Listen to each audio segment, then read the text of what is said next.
இன்றைக்கி ஒரு ஃபென்டாஸ்டிக்கான விஷயம் பார்த்துடலாங்களே. எந்த ப்ராடக்ட் எடுத்தாலும் நம்ம இஎம்ஐ வாங்கல பழக்கமாகிடுச்சு, கரெக்டுங்களா?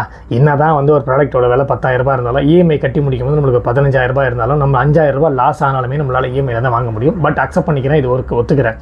பட் இப்போது அதுக்கு மாறாக இஎம்ஐக்கு பதிலாக சிப்பில் நீங்கள் இன்வெஸ்ட் பண்ணிகிட்டே வந்து அதுக்கப்புறமா அந்த அமௌண்ட் எடுத்து நீங்கள் இஎம்ஐக்கு பதில் ஒரு ப்ராடக்ட்டை வாங்குறீங்கன்னா எந்த அளவுக்கு உங்களுக்கு பெனிஃபிட் அப்படின்றத ஒரு சின்ன ஒரு கான்செப்டோட நம்ம இன்றைக்கி பார்த்துலாம். இஎம்ஐ வர்சஸ் சிப், இதுதான் இன்றைக்கி டாப்பிக்கு. அதாவது ஒரு ப்ராடக்ட்டோட காஸ்ட் வந்து 5 lakhs வச்சிங்களா. 5 lakhs ஒரு கார்னே வச்சிங்களா. ஒரு கார் வாங்க போகிறீங்கன்னா அதோட ரேட் ஆஃப் இன்ட்ரெஸ்ட் இஎம்ஐயில் வந்து 1% பர் மந்த் கொடுப்பாங்க. அப்போ 10 year வந்து உங்களுக்கு 5 வருஷம் கொடுப்பாங்க, அதாவது 60 மாதம் கொடுப்பாங்க. ஸோ டைம் ஆஃப் பேமெண்ட் வந்து நீங்கள் எண்ட் ஆஃப் மந்த் வந்து கட்டுற மாதிரி இருக்கும். இஎம்ஐயில் வாங்கினீங்கன்னா இன்ஸ்டால்மெண்ட் வந்து ஒரு அப்ராக்சிமேட்டாக 11,122 rupees கட்டுற மாதிரி இருக்கும். ஸோ டோட்டலாக நீங்கள் எவ்வளோ கட்டுறீங்கன்னா 6,67,333 rupees. அதாவது உங்களோட ப்ராடக்ட்டோட cost 5 lakhs, but you are paying 1,67,333 extra amount. சரிங்களா? இதே நீங்கள் என்ன பண்ணுறீங்க, ஒரு 5 years கழிச்சு வாங்குறீங்க. என்ன பிரதர் 5 yearsக்காக நான் வெயிட் பண்ண முடியும் அப்படின்னா கண்டிப்பாக பண்ணலாம். அதுக்கு என்ன கான்செப்ட்ன்றது நான் உங்களுக்கு முடியுமோ சொல்கிறேன். 5 years நீங்கள் வெயிட் பண்ணி இந்த ப்ராடக்ட்டை வாங்கக்கூடாது. 5 yearsக்கு முன்னாடியே இந்த சிப்பில் அமௌண்ட் போட்டுகிட்டே வந்தீங்கன்னா இந்த ப்ராடக்ட்டை நீங்கள் கொஞ்சம் தள்ளி வாங்கினா நல்லாயிருக்கும். ஏன்னா இப்போ ஒரு கார் வாங்குறதுனா ஒரு ரொம்ப இமீடியட் அர்ஜென்சி, இன்றைக்கே வாங்கணுன்ற அவசியம் கிடையாது.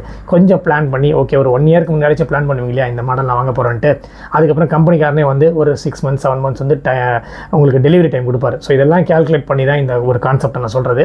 ஸோ அந்த கான்செப்ட்டில் சிப்பில் நீங்கள் அமௌண்ட் அதே 5 years கழிச்சு 5 லட்ச ரூபா உள்ள ப்ராடக்ட், அதாவது காரோட ப்ரைஸ் வந்து 6.38 லட்ச ரூபாய் மாறிடும். அப்போ நீங்கள் அதே rate of interest per month 1% கொடுத்தீங்கன்னா 10 year வந்து 5 yearsல போட்டிங்கன்னா பேமெண்ட் வந்து பிகினிங் ஆஃப் மந்தில் பண்ணணும். அதாவது சிப்பு வந்து பிகினிங் ஆஃப் மந்த், இன்ஸ்டால்மெண்ட் வந்து 7,736 ரூபா தான் கட்டுவீங்க, 11,500 ரூபாய்க்கு பதில்.